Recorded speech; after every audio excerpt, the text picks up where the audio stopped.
Shalom. Malam ini kita akan bersama-sama membaca firman Tuhan yang terambil dari kitab 1 Samuel pasal 1 ayat 1 sampai ayat 20. 1 Samuel pasal 1 ayat 1 sampai ayat 20. Kita akan membacanya saling sahut bersahutan. Saya akan awali ayat yang pertama, lalu jemaat menjawab ayat yang kedua, dan seterusnya saling ganti bergantian sampai tiba pada ayat 20. 1 Samuel pasal 1 ayat 1 sampai ayat 20. Ada seorang laki-laki dari Ramataim Zofim, dari pegunungan Efraim, namanya Elkana ben Yeroham ben Eluhu ben Tohu bin Zub, seorang Efraim. Ayat 2. Orang ini mempunyai dua istri, yang seorang bernama Hana dan yang lain bernama Penina. Penina mempunyai anak, tetapi Hana tidak. Orang itu dari tahun ke tahun pergi meninggalkan kotanya untuk sujud menyembah, mempersembahkan korban kepada Tuhan semesta alam di Silo. Di sana yang menjadi imam Tuhan ialah kedua anak Eli, Hofni dan Pinehas. Pada hari Elkana mempersembahkan korban, diberikannya kepada Penina istrinya dan kepada semua anaknya yang laki-laki dan perempuan, masing-masing sebagian. Meskipun ia mengasihi Ana, ia memberikan kepada Hana hanya satu bagian, sebab Tuhan telah menutup kandungannya. Tetapi madunya selalu menyakiti hatinya supaya ia gusar, karena Tuhan telah menutup kandungannya.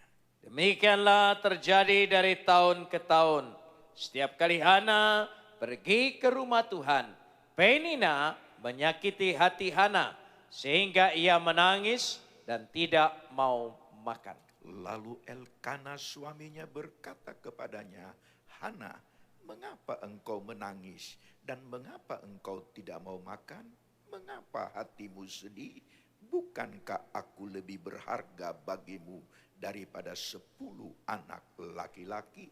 Pada suatu kali setelah mereka habis makan dan minum di Silo, berdirilah Hana, sedang Imam Eli duduk di kursi dekat tiang pintu bait suci Tuhan. Dan dengan pedih hati ia berdoa kepada Tuhan sambil menangis terseduh-seduh. Kemudian bernazarlah ia, katanya, Tuhan semesta alam, jika sungguh-sungguh engkau memperhatikan sengsara hambamu ini dan mengingat kepadaku dan tidak melupakan hambamu ini, tetapi memberikan kepada hambamu ini seorang anak laki-laki, maka aku akan memberikan dia kepada Tuhan untuk seumur hidupnya, dan pisau cukur tidak akan menyentuh kepalanya. Ketika perempuan itu terus-menerus berdoa di hadapan Tuhan, maka Eli mengamat-amati mulut perempuan itu. Dan karena Hana berkata-kata dalam hatinya, dan hanya bibirnya saja bergerak-gerak, tetapi suaranya tidak kedengaran, maka Eli menyangka perempuan itu mabuk. Lalu kata Eli kepadanya, berapa lama lagi engkau berlaku seperti orang mabuk? Lepaskanlah dirimu daripada mabukmu. Tetapi Hana menjawab, bukan tuanku, aku seorang perempuan yang sangat bersusah hati. Anggur ataupun minuman yang memabukkan tidak kuminum, melainkan aku mencurahkan isi hatiku di hadapan Tuhan. Janganlah anggap hambamu ini seorang perempuan dursila, sebab karena besarnya cemas dan sakit hati aku berbicara demikian lama. Jawab Eli, pergilah dengan selamat, dan Adonai Israel akan memberikan kepadamu apa yang engkau minta daripadanya. Sesudah itu berkatalah perempuan itu, biarlah hambamu ini mendapat belas kasihan daripadamu. Lalu keluarlah perempuan itu, ia mau makan dan mukanya tidak muram lagi. Keesokan harinya bangunlah mereka itu pagi-pagi, lalu sujud di hadapan Tuhan. Kemudian pulanglah mereka ke rumahnya di Rama. Ketika Elkana bersetubuh dengan Hana, istrinya, Tuhan ingat kepadanya. Maka setahun kemudian mengandunglah Hana dan melahirkan seorang anak laki-laki.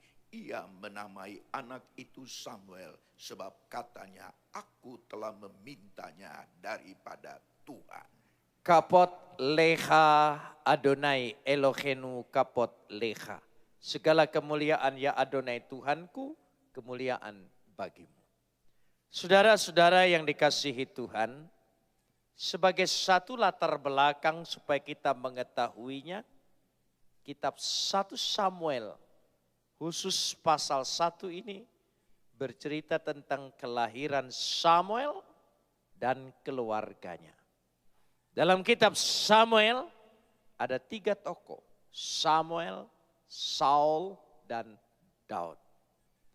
Dikatakan di sini dengan jelas sekali, ayah Samuel bernama Elkana, adalah dari kaum Lewi, dari keturunan Kehat.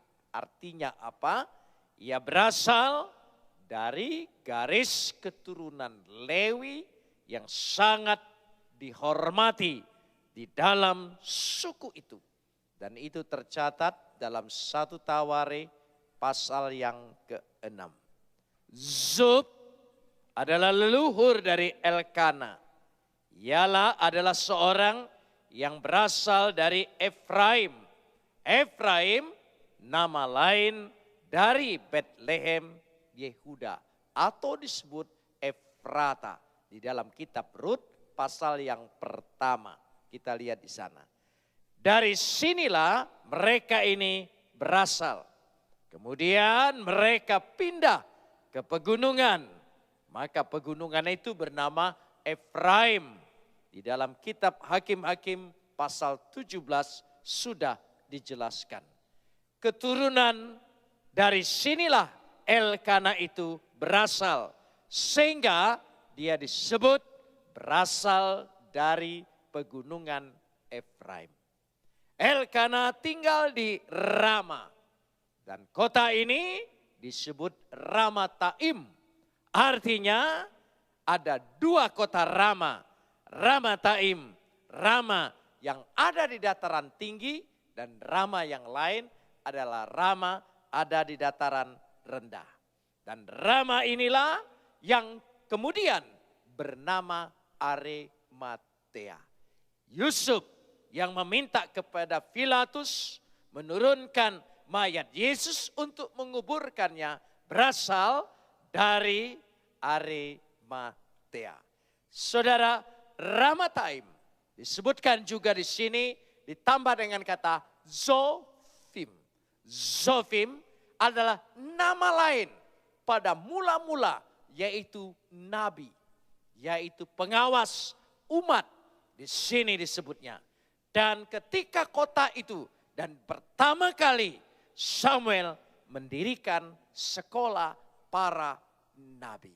Saudara yang dikasihi Tuhan, mengapa saya perlu jelaskan pada ayat yang pertama ini? Kalau kita melihat seluruh catatan, apa yang terjadi di sini, semua dalam perjanjian lama digenapi di dalam perjanjian baru. Itulah asal mulanya. Mari kita ingin mempelajari bersama-sama kemudian ayat-ayat ini. Kita loncat dulu pada ayat yang ketiga. Dikatakan, orang itu dari tahun ke tahun pergi meninggalkan kotanya untuk sujud, menyembah dan mempersembahkan korban kepada Tuhan semesta alam di Shilo. Antara Rama dan Shilo 19 kilometer. Di Shilo lah sebelum didirikan bait suci, tabut Tuhan ditaruh dan diletakkan. Sehingga menjadi pusat penyembahan ritual daripada orang Yahudi. Dari tahun ke tahun sujud menyembah, mempersembahkan korban kepada Tuhan semesta alam. Di sini membuktikan, menunjukkan keluarga Elkana adalah keluarga yang sangat beribadah. Keluarga yang saleh, keluarga yang taat akan Tuhan, keluarga yang sungguh-sungguh percaya kepada Tuhan. Di sini kita bisa melihat pada ayat itu dengan jelas sekali. Lehis tahawot welis boah ladonai sebaut. Bahwa di situ mereka taat, tidak ada hentinya, sungguh-sungguh menjadi keluarga yang percaya kepada Tuhan. Sekali lagi saya ingin tekankan, keluarga yang percaya kepada Tuhan tidak terhindar dari masalah yang dihadapi oleh dia. Jadi saudara jangan berpikir kalau saudara percaya kepada Tuhan, hidup saudara semua jalan lurus, tidak ada masalah, tidak ada pergumulan, tidak ada persoalan, tidak ada pencobaan. Semuanya dihadapi. Percaya atau tidak percaya, itu merupakan realita hidup. Apalagi hidup di tengah-tengah keluarga. Punya istri, punya anak, punya mertua, punya semua. Pasti saudara akan banyak sekali pergumulan menghadapi masalah. Tetapi kita lihat apakah pencobaan, apakah ujian, apakah pergumulan, apakah penderitaan yang kita alami merupakan sebuah ujian dari Tuhan atau pencobaan. Seringkali orang berkata kalau ujian datangnya dari Tuhan, kalau pencobaan datangnya dari setan. Dari mana kita tahu bahwa itu ujian? Dari mana kita tahu itu pencobaan dari setan? Bentuknya yang kita alami sama.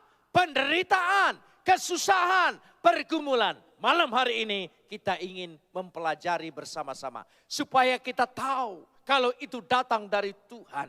Yang kita alami bagaimana caranya di sini. Dikatakan di sini pada ayat yang kedua. Keluarga ini keluarga yang bermasalah. Masalahnya apa? Orang ini mempunyai 2 istri. Sekali lagi punya 2 istri. 1 istri saja sudah bermasalah. Apalagi 2. Nah saudara, saya perlu tegaskan. Dalam perjanjian baru, banyak sekali dikisahkan tentang poligami. Dalam hukum Taurat, kalau istri yang pertama tidak melahirkan anak, diperbolehkan suaminya mengambil istri lagi untuk meneruskan garis keturunannya. Itu dalam perjanjian lama. Lalu dikisahkan semuanya di sini tentang poligami yang terjadi dalam perjanjian lama. Saudara, jangan saudara menyangka bahwa Alkitab memperbolehkan poligami. Saudara harus cerdas, Alkitab sangat cerdas menceritakan setiap kisah tentang poligami. Alkitab bercerita keluarga itu keluarga yang bermasalah. Bukan berarti boleh, bukan. Tapi lihatlah semua dari sejak Abraham, dari sejak Yakub, dari sejak Daud dan terus kepada Salomo, termasuk Elkana, semua bermasalah. Alkitab tidak pernah bercerita bahwa ada keluarga yang poligami, keluarga yang bahagia. Tidak pernah ada. Semua masalah. Bahkan masalah Abraham sampai hari ini masih ada antara Israel dan Hamas. Gak habis-habisnya. Saya percaya Abraham ketika di sorga mendengar perkataan ini, dia langsung buang muka saking malunya. Dan ini penting sekali. Jadi kadang-kadang saya ketemu dengan jemaat, Pak, di dalam perjanjian lama kan banyak boleh ada poligami. Dia pikir ayat itu bakal dipakai oleh dia untuk membenarkan dirinya bahwa dia boleh cari istri lagi. Bukan. Alkitab bercerita secara cerdas mengisahkan dalam semua kisah poligami itu bermasalah dan buntutnya panjang. Jadi bukan boleh. Ini penting sekali saudara. Ini ingin ditegaskan di sini. Dia punya masalah. Karena memang alasannya istrinya yang pertama Hana tidak punya anak. Masih ada alasan. Kita poligami tanpa alasan. Saudara, itu masih ada alasan. Karena dikatakan di sini, saya ingin tegaskan sekali lagi. Mari kita lihat ayat yang ke-6. Tetapi madunya selalu menyakiti hatinya. Supaya ia gusar. Madunya, syarah. Kata syarah diterjemahkan oleh bahasa Indonesia madu. Itu salah. Bahasa Ibrani kata syara lebih cocok King James menerjemahkan. Rival, wife, istri, saingan. Bukan madu, racun. Loh, ini penting. Bahasa Indonesia ini merangsang orang madu. Oh, jadi saya perlu cari madu supaya tambah sehat, tambah kuat. Bahaya itu saudara. Salah. Saya katakan ini bahasa yang salah. Tidak. Kata syarat itu berarti untuk menunjukkan sesuatu masalah yang besar yang akan dihadapi. Maka saya katakan lebih tepat diterjemahkan racunnya itu. Coba lanjutkan ayat 6. Tetapi madunya selalu apa? Lebih keras apa? Masa kalau madu menyakiti lebih cocok terjemahannya apa? Racunnya itu. Itu lebih cocok saudara. Sebab akibat itu harus sama bahasa itu. Ini penting. Saya protes istilah Indonesia tidak cocok untuk diterjemahkan di sini. Jadi lebih cocok saingan. Kalau saingan memang seperti itu. Ayat 6b dikatakan di sini. Karena Tuhan telah menutup kandungannya. Kisagar Adonai Beat Rahmat. Tuhan menutup. Coba saudara. Tuhan ini mengapa? Seperti membuat masalah. Lalu apa maksud Tuhan? Tuhan menutup kandungannya. Tuhan tidak mengizinkan Hana punya anak.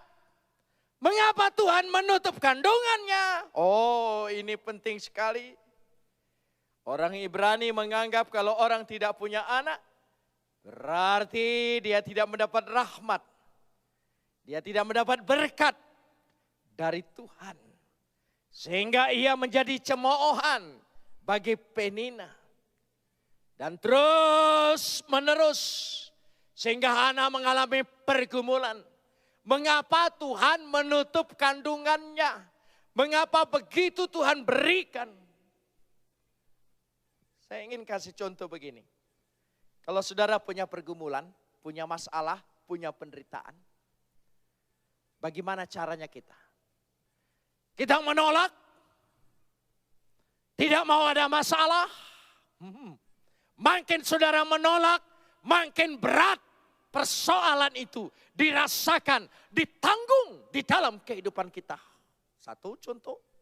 Kedua, saudara menerima pencobaan, penderitaan, masalah itu dengan kata yang lebih rohani, pasrah, makin saudara menyerah, makin saudara menerima, makin saudara takluk, tidak berdaya.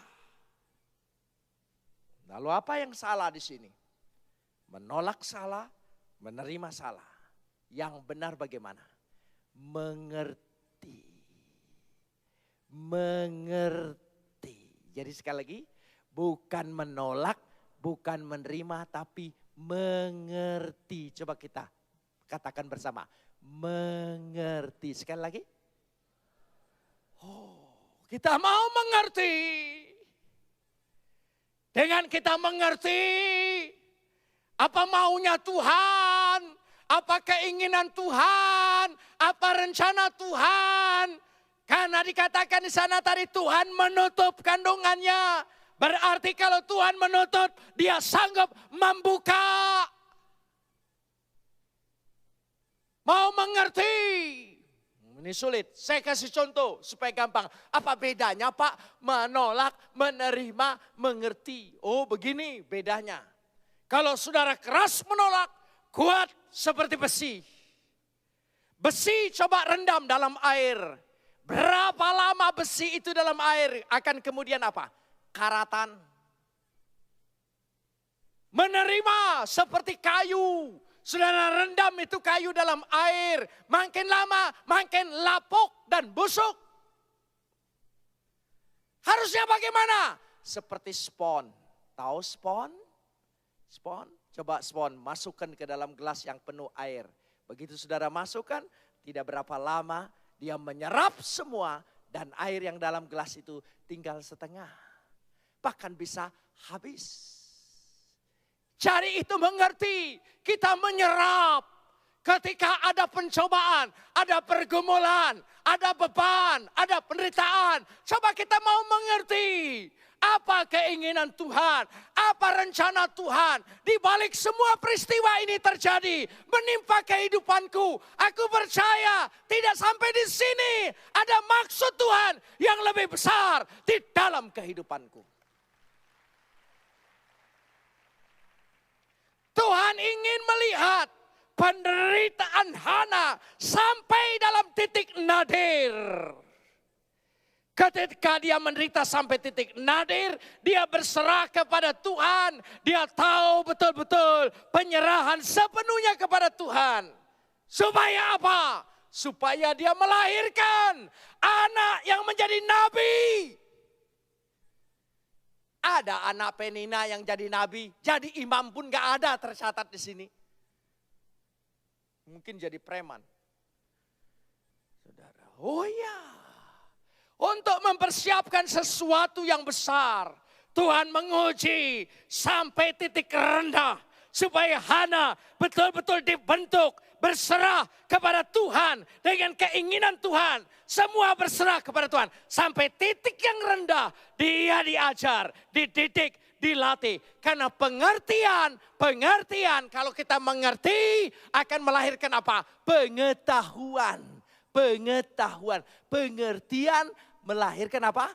Pengetahuan. Pengetahuan selalu menjadi modal untuk masa depan. Amin. Jadi jangan takut saudara dengan penderitaan. Jangan takut dengan pergumulan. Jangan takut masalah dalam hidupmu. Tidak usah takut. Tidak usah menolak. Tidak usah terlalu menerima. Tapi mau mengerti. Oh, saya ingin lanjutkan di sini. Ayat yang ke-10. Mari kita lihat ayat yang ke-10. Dikatakan di situ, dengan pedih hati, ia berdoa kepada Tuhan sambil menangis terseduh-seduh.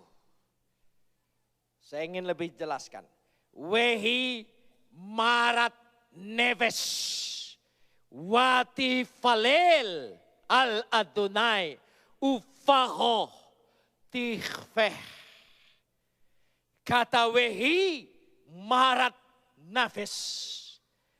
Jiwa yang pedih, jiwa yang terluka. Siapa yang tidak terluka loh? disakiti, dihina, diejek. Kalau oleh tetangga, cukup masuk rumah, tidak ketemu lagi. Kalau oleh orang lain, silahkan saja. Tapi oleh saingan yang merebut suaminya, itu bisa sampai dibawa mati, percayalah. Tapi jiwa yang dikuasai terluka begitu mendalam. Bahaya sekali. Dan kalau kita terluka dengan jiwa yang seperti itu, seumur hidup kita akan menjadi akar pahit. Kita akan terus menerus menolak. Makin saudara menolak, makin saudara menjadi sesuatu kesakitan yang luar biasa. Itu yang terjadi. Saya ingin kasih contoh lagi dulu. Siapa sih yang suka dimarahin? Tidak ada yang mau dimarahin. Tapi kalau saudara dimarahin, lihat dulu. Yang marah itu punya otoritas tidak dalam hidupmu. Yang marahmu, orang tuamu. Satu. Kedua, atasanmu. Ketiga, yang lebih tinggi. Kalau saudara dimarahi oleh grandmaster, profesor, guru besar, kalau saudara menolak, saudara tidak berhasil apa-apa. Ada anak dimarahin orang tuanya, langsung tidak suka, banting pintu. Anak itu pasti goblok. Atau dia pura-pura menerima. Oh iya, diam-diam saja. Melengos, hatinya kurang ajar. Anak ini akan jadi munafik. Tapi kalau dia dimarahin, dia mau mengerti mengapa aku dimarahi. Percayalah, anak yang seperti itu. Kalau dia dimarahin oleh profesor, kemudian hari dia pasti jadi profesor. Jangan tidak mendidik anak susah. Harus diajar dia susah lebih dulu. Anak yang tidak pernah diajar susah masa kecilnya, kemudian hari percayalah dia pasti akan menyusahkan orang lain. Bahkan orang tuanya sendiri seumur hidupnya dia akan menyusahkan banyak orang. Tapi anak yang diajar susah dari kecil, percayalah di kemudian hari dia paling menyukakan, menyenangkan hati orang tuanya. Amin. Begitu juga kalau yang marahin ini Tuhan, yang mendidik ini Tuhan, yang mengajar Tuhan. Sehingga ketika itulah di sini, karena betul-betul tidak berdaya, mohon pada suami tidak mungkin, mohon dengan orang lain tidak mungkin, mohon dengan imam mengizinkan karena alasannya tepat menurut hukum Taurat. Dia hanya datang kepada Tuhan. Ada ayat yang ke-11. Kemudian bernazarlah ia. Watidor nedet. Ketika dia bernazar, nedet, nadar. Orang yang bernazar adalah orang yang tidak menyesali masa lalu. Nazar itu bukan Nasarudin, bukan saudara. Nazar itu adalah orang yang bertindak untuk masa depan. Jadi dia tidak menyesali lagi segala apa yang terjadi, tetapi dia jauh melangkah ke depan. Kalau saudara punya pergumulan, punya masalah, punya penderitaan dalam hidupmu, jangan terlalu berpikir untuk sekarang. Tapi kemudian, saya kasih contoh lagi. Kita sering menggunakan alat elektronik di rumah, pribadi, di mana saja. Dari yang kecil handphone sampai yang terbesar kendaraan. Saya ingin tanya, alat-alat elektronik itu saudara suka yang kuat atau yang mudah rusak? Loh, saya tanya, suka yang mudah rusak atau suka yang kuat? Saudara tahu harganya yang kuat pasti lebih mahal daripada yang mudah rusak. Karena prosesnya juga lain. Bahannya juga lain. Kalau saudara suka barang yang kuat, ya walaupun mahal, walaupun mengalami proses, Tuhan juga suka anak-anaknya yang kuat, yang tabah, yang tekun, yang kokoh. Bukan yang lembek.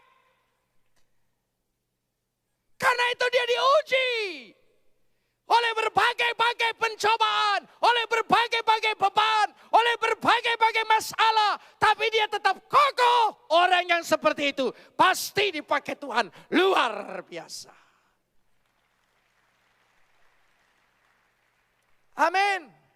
Jangan saudara pikir Tuhan tidak sayang kita ketika kita mengalami masalah. Justru dia sangat sayang kita karena ingin membentuk kita menjadi manusia-manusia luar biasa. Oh, ini penting sekali. Sehingga ada ujian. Penderitaan itu dibentuk. Kita loncat dulu. Bernazarlah dia kepada Tuhan semesta alam. Yahweh Sebaot atau Adonai Sebaot. Kata Yahweh Sebaot menunjukkan kekuasaan Yahweh sangat besar. Dengan kata lain, tanpa batas. Saudara percaya Tuhan punya kekuasaan besar sekali? Tanpa batas? Kalau tanpa batas, kita ini selalu terbatas. Tidak ada lain, kita yang terbatas ini tidak pernah mengerti ke depan mengapa ini terjadi. Kalau kita tidak mengerti, bukan kita berontak, bukan kita menolak, kita duduk dengan diam untuk mengerti sambil kita berkata dan berdoa kepadanya supaya ke depan kemudian Tuhan memberikan sesuatu yang luar biasa di dalam kehidupan kita. Amin. Oh, ini tindakannya. Mari kita lanjutkan sekarang ini. Ayat yang ke-12. Terus menerus berdoa di hadapan Tuhan. Hirbeta lehit falil litne Adonai. Oh, dikatakan sini. Ayat yang ke-15 lebih meningkat lagi. Aku seorang perempuan yang sangat bersusah hati. Seorang perempuan yang sangat bersusah hati. Bahasa Ibraninya bukan begitu. Anohi saya, Isyah perempuan. Kesah ru'ah. Kata kesah ru'ah bukan bersusah hati. Ru'ah itu roh. Dia bergumul di dalam roh. Dia bergumul dengan roh. Sehingga roh Tuhan itu di sini dikatakan menguasai dia, menaklukkan rohnya. Sehingga di dalam pergumulannya dia betul-betul berserah kepada roh Tuhan. Roh itu menyangkut kehidupan. Kalau kita luka di sini di permukaan badan, itu belum masuk menusuk ke jiwa. Tapi kalau sudah terluka sampai ke dalam, satu-satunya jalan keluarnya, saudara tidak karena sakit hati, akar pahit, tapi saudara bergumul di dalam roh. Undang Roh Kudus itu masuk ke dalam hidupmu, sehingga betul-betul memberikan pengertian kepada engkau. Ketika dia memberikan pengertian kepadamu. Pengertian. Kita lanjutkan ayat 18 sampai ayat 20. Ayat 18. Kita baca dulu. Sesudah itu, berkatalah perempuan itu, biarlah hambamu ini mendapat belas kasihan daripadamu. Tolong sambung. Lebih keras bersama-sama. 1, 2, 3. Ya, lalu apa? Lalu apa? Saudara pikir dia keluar dari bait suci. Harfiah kelihatan seperti itu. Setelah dia mendapat berkat dari Imam Eli, dia keluar. Tapi dalam sastra Ibrani, kalau dihubungkan daripada ayat-ayat sebelumnya, dia keluar dari sakit hatinya, dari kecemasannya, dari tidak ada harapannya, dari akar pahitnya, dia keluar. Dia tidak ingin terpuruk dengan sakit hatinya. Dia tidak ingin terpuruk dengan dendamnya. Dia tidak ingin terpuruk dengan jiwanya yang begitu pedih. Tidak, dia keluar. Setelah keluar, tolong lanjutkan. Mukanya, tolong sambung lagi. Mukanya apa? Oh, bagus sekali. Ufaneha lohayu loot. Loh itu tidak, dikatakan 2 kali. Mukanya tidak muram lagi. Ufeneha lohayu loot. Mukanya tidak muram lagi. Dan tidak lagi menaruh kesusahannya. Berarti ada sukacita. Amin saudara. Oh ini. Kalau saudara berdoa dengan dendam, berdoa dengan akar pahit, sampai mati engkau tidak akan memperoleh jalan keluar. Tapi kalau saudara mau berdoa dengan membebaskan diri dari semua akar pahit itu, saya percaya saudara akan keluar dari masalahmu dan memperoleh ganjaran balasan dari Tuhan berlipat-lipat kali ganda. Ayat 19 lanjutkan. Keesokan harinya bangunlah mereka itu pagi-pagi. Lalu sujud di hadapan Tuhan. Wayis tahawu libne Adonai. Bahasa Indonesia tidak kelihatan. Tapi bahasa aslinya dalam nada, karena bahasa Ibrani itu ada nada. Dari situ bisa kelihatan. Ibadahnya sekarang lain sekali dengan ibadahnya ketika dia masih dikuasai oleh rasa dendam dan sakit hati. Saudara datang setiap hari Kamis malam di sini, membawa pergumulanmu, membawa masalahmu, membawa penderitaanmu. Tapi dalam hatimu masih saja dikuasai oleh akar pahit dan dendam. Jangan harap saudara akan didengar oleh Tuhan. Saudara akan termakan terus dengan dendam itu. Mari bertobat dulu, bebaskan diri kita dari akar pahit. Memang ada orang yang menyakiti hati kita. Memang ada sumber, ada sebab orang membuat kita susah, membuat kita menderita. Lepaskan itu semua. Jangan ingat itu. Dan sekarang ingat, Tuhan beri aku jalan keluar. Beri aku kelepasan. Beri aku kemenangan. Aku tidak lagi berdoa dalam dendam. Aku berdoa berserah. Karena percaya kepada Tuhan. Pasti memberikan aku jalan keluar. Amin. Saya percaya. Saya percaya. Kalau malam hari ini engkau mengubah sikapmu terlebih dahulu. Pasti besok pagi-pagi. Saudara akan merasakan jamahan Tuhan sudah mengubah hatimu dan hidupmu menjadi baru.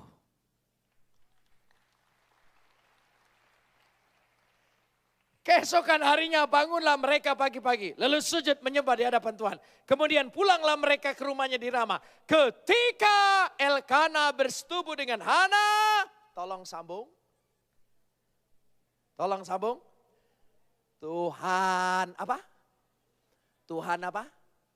Oh.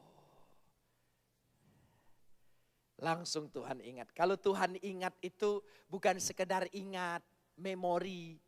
Bertindak. Membuka. Memberikan jalan. Karena Hana sudah berubah.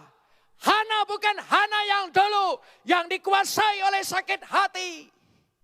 oleh dendam, oleh kemarahan, oleh mengutuk. Kita pernah gagal. Siapa sih yang tidak pernah gagal? Tapi kalau saudara menolak gagal, kegagalan itu saudara tolak, saudara tidak terima, mengapa aku gagal? Orang yang seperti itu kalau menolak, dia akan marah dengan dirinya, marah dengan Tuhan, marah dengan lingkungannya. Orang yang seperti itu pasti di mana saja dia berada tukang kritik. Enggak di gereja, enggak di rumah, enggak di masyarakat, di mana saja. Kritik aja. Lihat orang berhasil, lihat orang kaya, pikirannya negatif. Jangan-jangan dia muja ke Gunung Kawi. Ini. Selalu saja pikirannya jelek sekali. Pikirannya negatif selalu. Itu tandanya kalau saudara ketemu dengan orang seperti ini. Oh, orang ini sedang menolak kegagalannya. Dia sedang berontak dengan dirinya. Kalau ada orang gagal, dia terima kegagalannya. Dia terima kegagalannya. Bahaya. Apa bahayanya? Orang seperti itu jadi trauma. Tidak berani bertindak, tidak berani berusaha, tidak mau berbuat lagi. Serba takut dan dikuasai ketakutan. Jadi harusnya bagaimana? Menolak salah, menerima salah. Mengerti mengapa aku gagal. Dari mengerti engkau belajar. Jadi satu pengalaman supaya kemudian hari engkau tidak gagal lagi.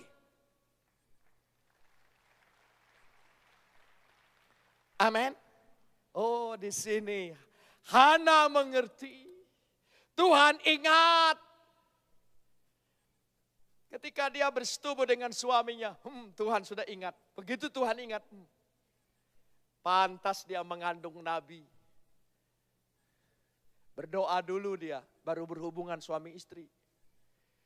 Ini hubungan suami istri tidak pernah ingat Tuhan, makanya anaknya preman, wajar saudara. Loh iya, wajar. Oh, di sini dia sujud menyembah di hadapan Tuhan. Dan Tuhan ingat, Wayikereha Adonai, Wayikereha Adonai. Tuhan bukan sekedar ingat, Tuhan memberkati, Tuhan membuka. Kandungan yang sudah Tuhan tutup, dibuka. Apapun yang ditutup, Tuhan sanggup buka. Saudara mengimani? Tuhan sanggup membuka jalan bagimu? Tuhan sanggup buka segala sesuatu.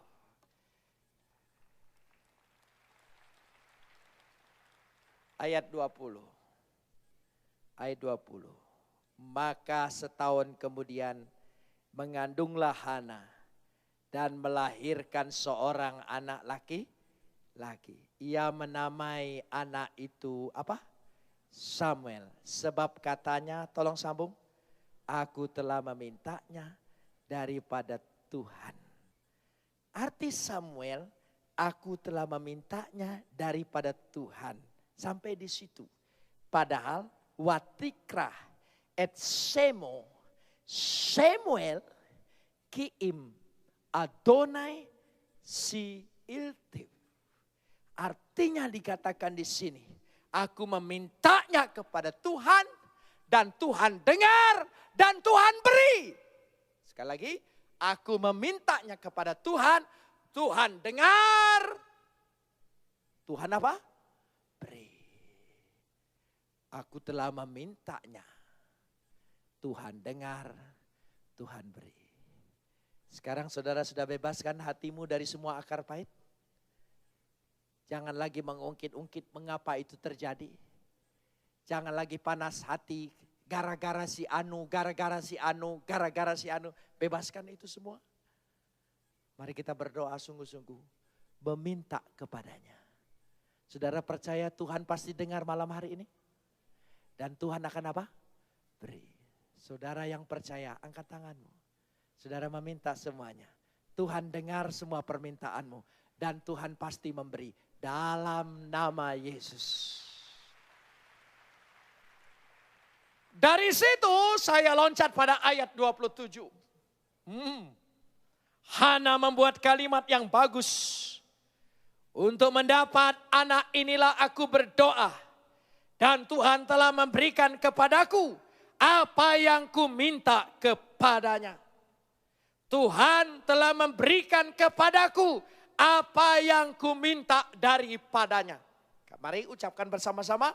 Tuhan telah memberikan kepadaku apa yang kuminta daripadanya. Saudara mengimani ayat ini?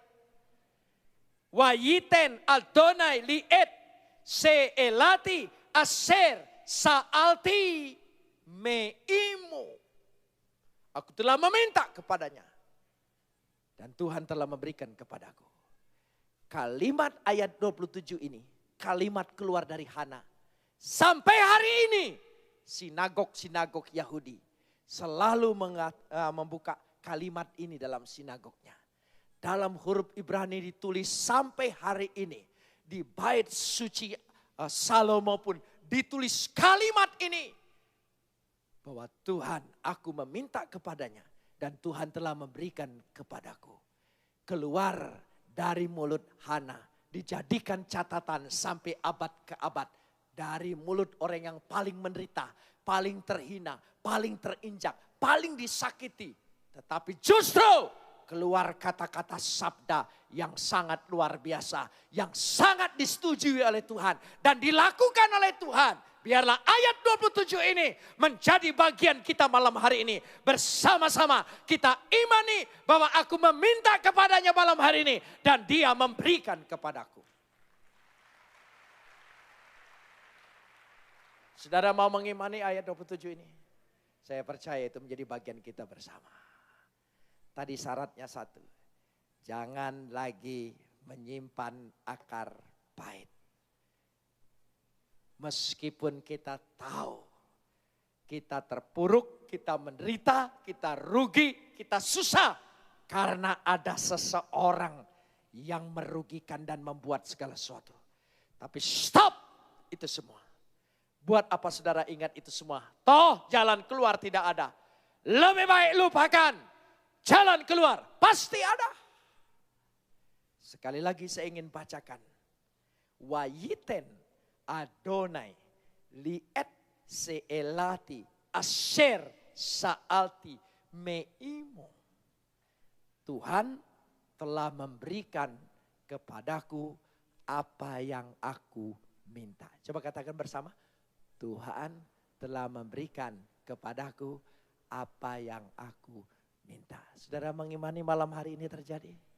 Saya percaya ibadah kita ini akan menghasilkan ayat 27 ini. Mari kita berdoa. Dalam sikap doa. Kita naikkan pujian nyata di hidupku. Dalam setiap persoalanku. Tidak akan beroleh jalan keluar. Malam hari ini kisah ini memberikan kecerdasan kepada kita. Kecerdasan iman. Kalau saudara mengerti mengapa itu terjadi. Untuk mendidikmu, mengajarmu. Supaya engkau lebih kuat, lebih tekun, lebih konsisten. Dalam segala perkara. Saya percaya. Kita akan melahirkan perkara-perkara yang besar dalam kehidupan kita. Sebagaimana Hana melahirkan perkara-perkara yang besar.